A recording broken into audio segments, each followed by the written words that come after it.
You talk about moving the table just next to you. Well, I could do, couldn't I? Yeah. That'd be easy though, wouldn't it? That'd be sensible.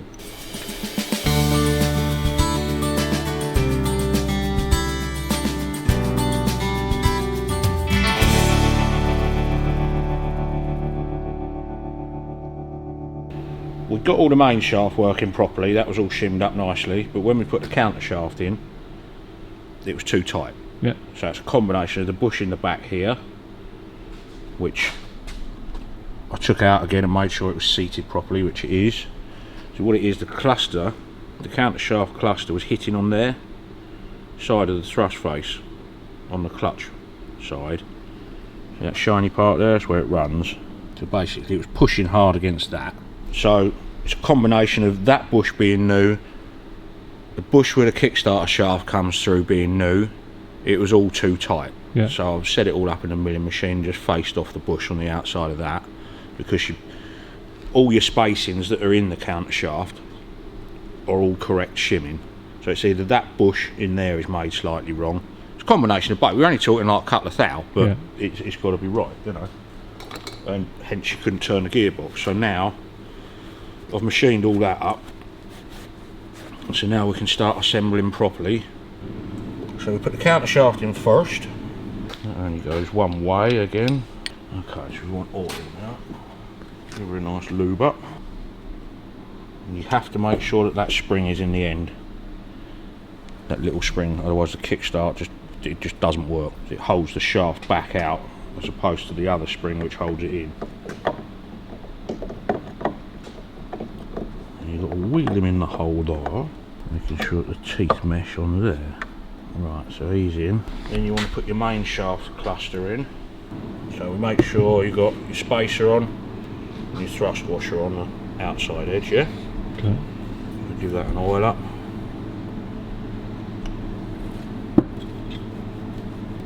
Right, then you've got your low gear dog, which is that one. So he goes on there. Your thrust washer, which goes on there on the low gear. So he goes on next. In your low gear. Nice. Then you've got your second and high gear. So then he goes on there, that's your spacer washer, we shimmed out, remember? That's it. Then that dog goes on there. So that's your main shaft cluster. So we can insert that now. We know we've got the end thrust washer in there. So he wiggles in there. If you got that wrong, how would you know? You won't get it in. Okay. Because see, look, that cog is bigger than that cog, yeah? So if you're trying to put that cog there, it can't physically go on because that cog there is bigger. So it all has to mesh together. Okay. Yeah, if you can't actually put it all together wrong. Well, you can put it all in back, front and all sorts of things, but it won't physically go, you know what I mean? Yeah. A gasket. I've thread locked all these in now, so they're all tight. Then our outer case. You mustn't forget as well, on the kickstart shaft there's a little rubber oil seal which sits in there, so you have to put him on there. Okay, that just seals the end in that little groove there. Wind it round so the cogs are going, the teeth dogs are holding it. Right, and that's off the kickstart pull. Right, let's get our needle rollers in there now then. You can't really tell if it's all turning properly till you get it all in and tightened up, you know. But again, all of these things, like, you build it without that rubber washer in it and things. Yeah. So you've got no tension or drag on that. So you know it's right when you're shimming it all up.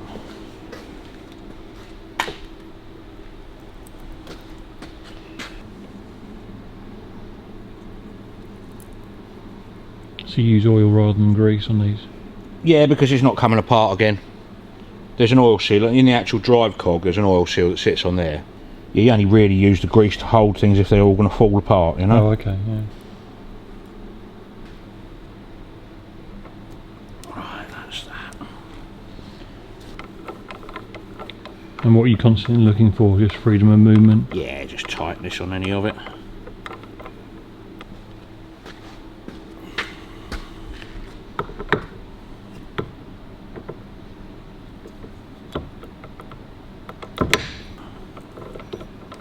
Okay, right, now we'll tighten everything up on the outside. We know it's all turning, so put it all together and give it a final crank up. There's 3 on there to hold that, because that holds the kickstart casing on. And you don't, that's the clutch casing goes on there, that's that other outer piece there, look. So what we do is just pinch that in with that, because you've got to get your shifter fork bar in, and also when that's on there with the sprocket on, you can't get the chain round. Okay. So you have to put the chain on, then put that on afterwards. You ever thought about moving the table just next to you? Well, I could do, couldn't I? Yeah. That'd be easy though, wouldn't it? That'd be sensible.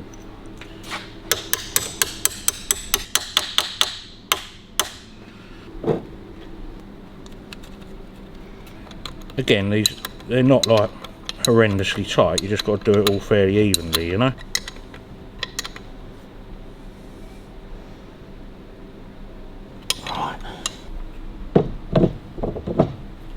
Make sure everything's still rotating nicely.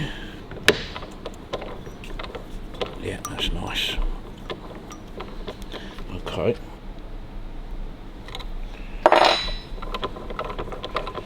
It's fine. You just check it every time you do them up, you know. Just for feel for any drag at all. And if you feel drag, how would you know where it's coming from? You take it apart again, shim it all up again. Really? Yeah. All these things, they take a bit of bedding in as well, you know, but as long as you're not picking up any tight spots, you're okay.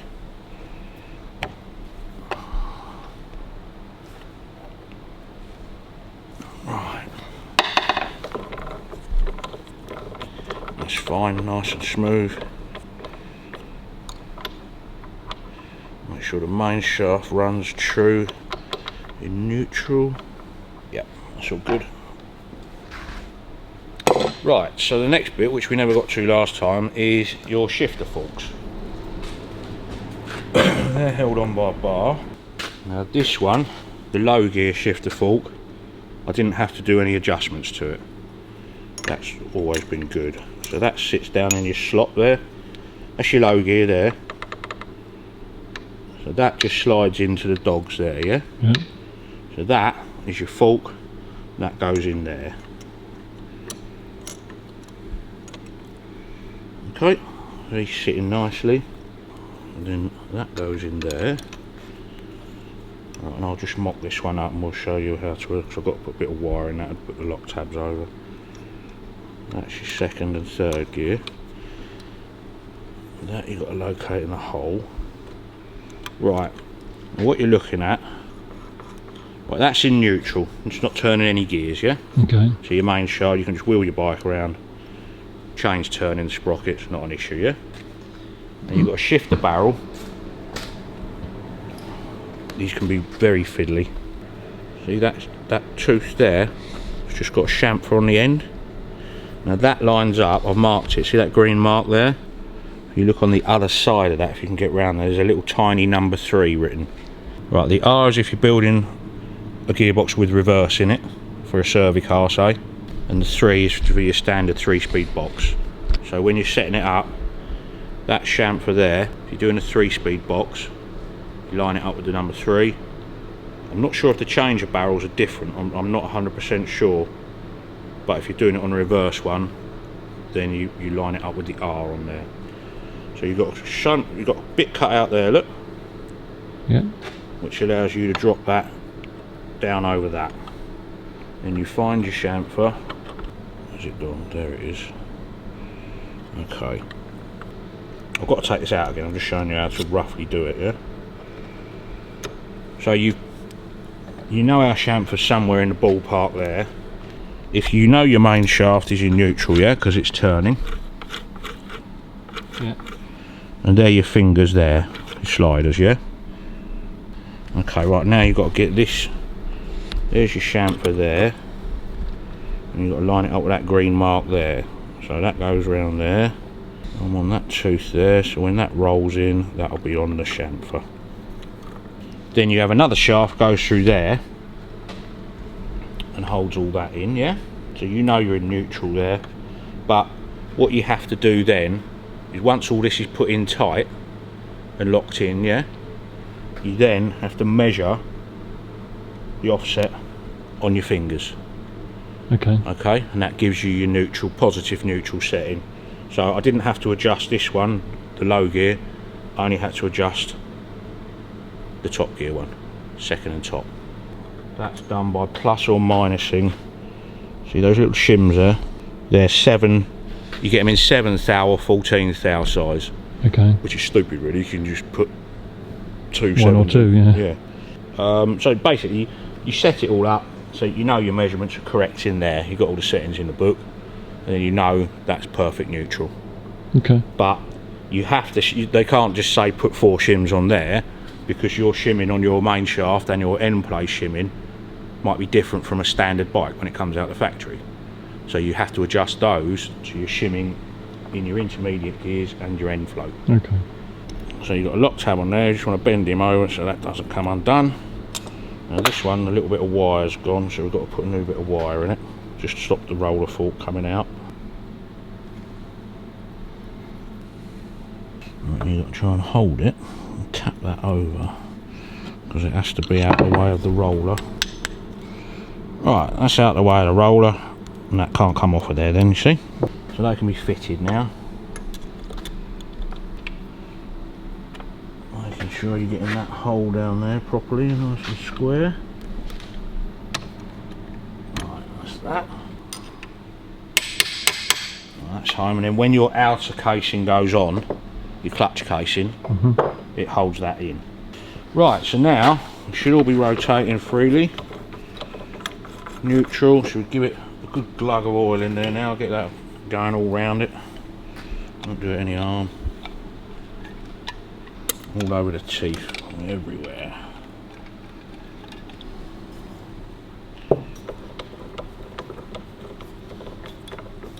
Okay.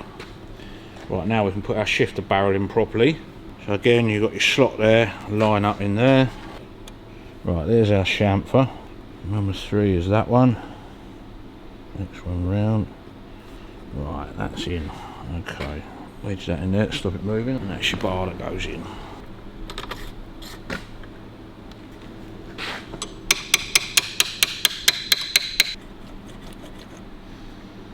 Right, you've got to just try and tuck the edges of that little oil seal in there. 9 times out of 10 it spits it back out and chews it up. But it's more of a token gesture than an oil seal, to be honest with you. They're a load of old shit, but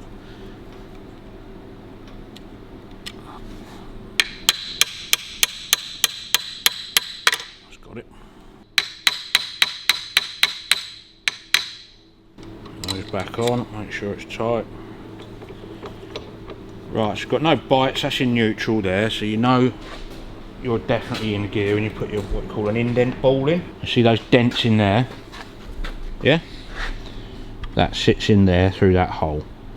And when it's spring loaded, you know it's locking it in gear.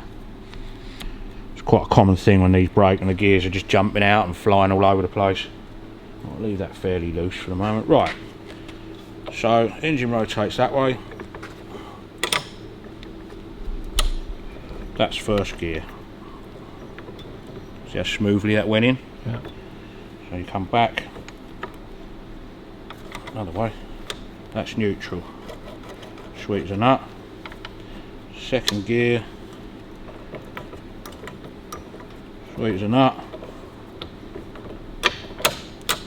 Third gear. Sweet as a nut. Back down to second. Second. Neutral.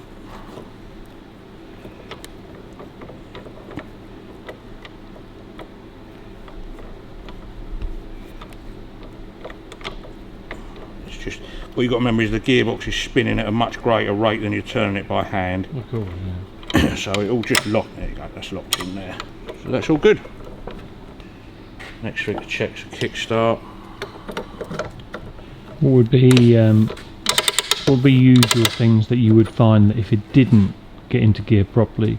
If you can do it by hand like that, it will work in the bike. The only other thing to check is put that outer casing on and the kickstart spring and make sure the kickstart's returning nicely.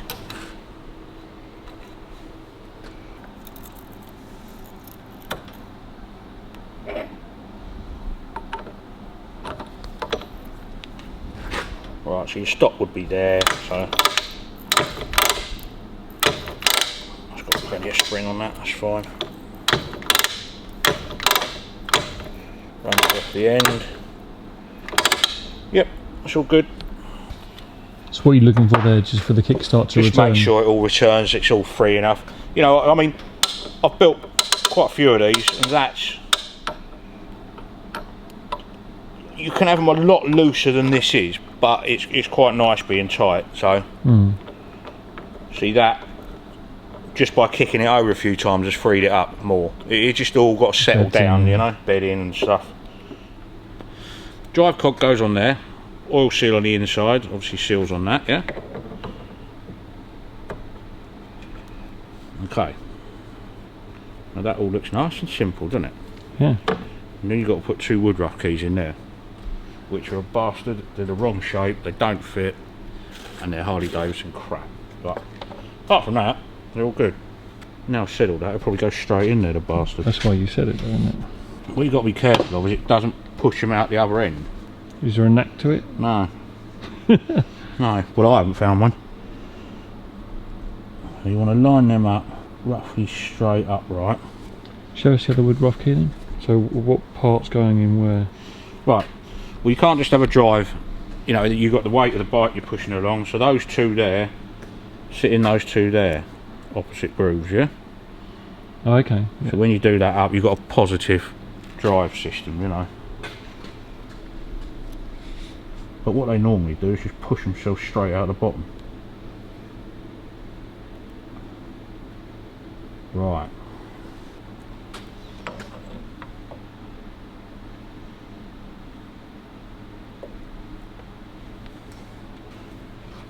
That's the first one I've ever done of them that has gone straight on. It is. All that build up. Yeah, that was a fucking letdown, wasn't it? So just take it out and show us again. No, not happening. See, you just make it look so easy all the time, don't you? Yeah, believe me, they're an arsehole. So your lock tab, you've got a little bit there, look, the raised bit.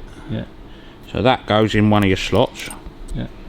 Okay, so that stops that turning. But what you want to do is just get your little pliers, just give those tabs a little tweak up. Because if they're dead flat, look, when you put that on there, it's hard to get a screwdriver under it to lock them up. Oh, okay. So if you just give them a little tweak first, then you, when that's in there and flat, look, you don't want to go too much, otherwise you can't do the nut up because it catches. Put one of them in there, look. And that stops that turning. Yeah. Just locks it off.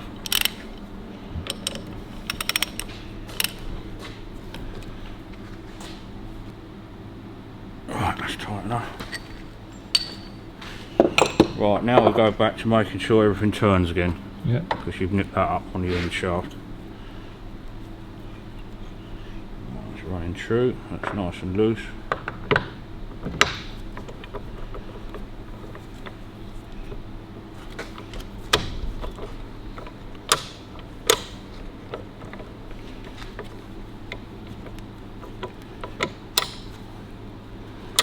Right, first gear.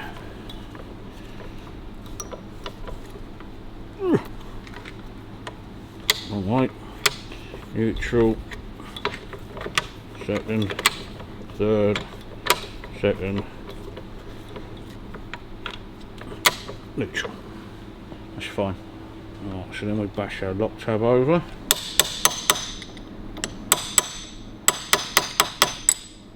Right, that's good enough. See, they put 3 in the different spacings because you don't want to really bang them over if they're square with the face of the nut. See, I'll bang that one over, yeah? Yeah. Because that one isn't square with the nut. Oh, okay. That one isn't square with a nut, so they give you 3. Okay. You can bang them all over if you want to, but if it's done properly, you only need 1. you've got to put that goes in there to stop your shaft coming out.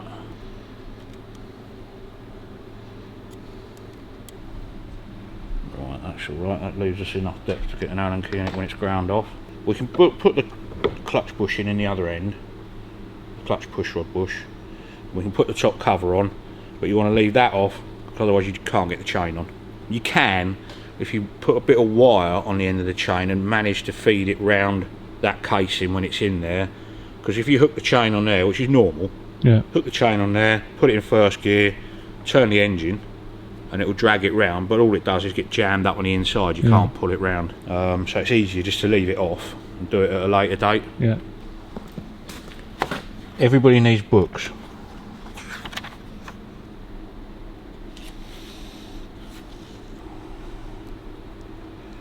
So you've got your small rubber seal,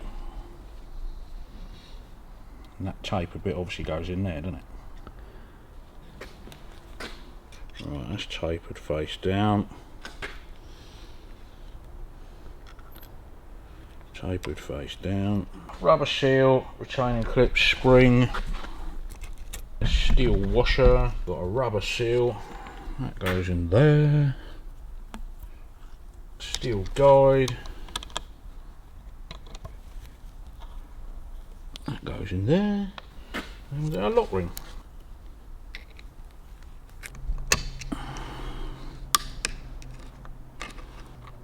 Okay.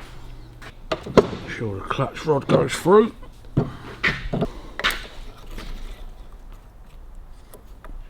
Sweet.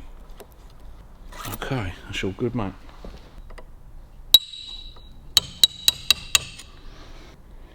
Right, that's on properly. Right, now we can grind that lug off of that. Just want a bit of cloth on there, stop all the shit getting back in the gearbox, you know.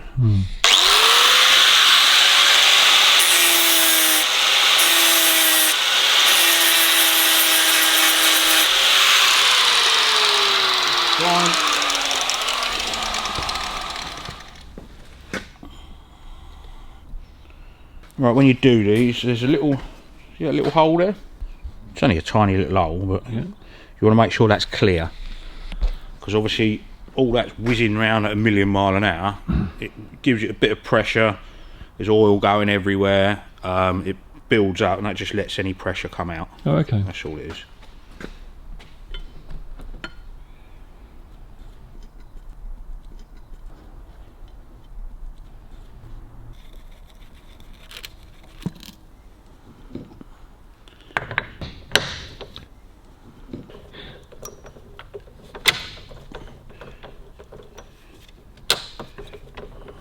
First, neutral, back into neutral, second, third, second, neutral. It's nice and smooth, isn't it? Yeah. Yeah. Malcolm, if you're watching, that's the end of your exhaust valve guide. Sorry, inlet valve guide. So that should be up in there. But it's snapped off. And I haven't seen valves this worn out, valve guides, for years. That should be like just over a thou clearance. Okay. It's more like 1/4 of an inch. Yeah. And the others aren't much better on both barrels, to be fair, so that one didn't have anything broken, but you can physically see that's oval, that hole.